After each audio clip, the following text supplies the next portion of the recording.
29 juin 2012.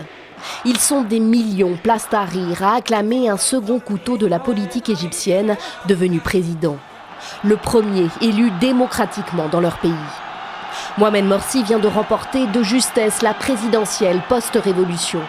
Remplaçant de dernière minute du Parti de la Liberté et de la Justice, émanation politique des Frères musulmans.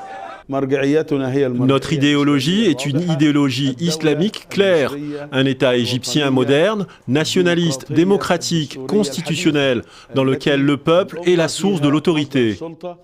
Pendant sa campagne, Mohamed Morsi s'est présenté comme le garant des idéaux démocratiques, de cette jeunesse égyptienne, libérale et laïque qui a poussé Hosni Moubarak vers la sortie. Mais très vite, le mécontentement monte et les crises se succèdent.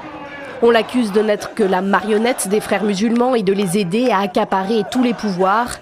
On lui reproche de ne rien faire contre l'insécurité, rien non plus pour relancer une économie à genoux. C'est sur cette impopularité grandissante que les militaires, pour la première fois évincés de la tête du pouvoir, vont surfer. 30 juin 2013, des millions de personnes, de nouveau dans la rue, demandent cette fois le départ de Mohamed Morsi. Son tombeur, le général Abdel Fattah al-Sisi, s'appuie sur cette forte mobilisation pour le destituer. Mais la déclaration du président hier soir, qui a été diffusée avant le délai de 48 heures, n'a pas répondu aux demandes de la population. Mohamed Morsi est évincé et ses partisans subissent la répression sanglante et systématique du nouveau pouvoir militaire.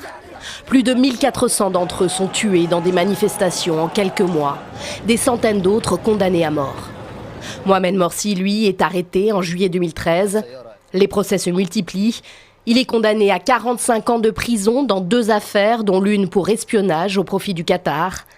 Il était encore jugé en ce moment dans 2 autres procès, après l'annulation de 2 verdicts prononcés contre lui, dont une condamnation à mort. C'est à l'issue d'une audience au tribunal qu'il a perdu la vie, 7 ans jour pour jour, après avoir été élu président.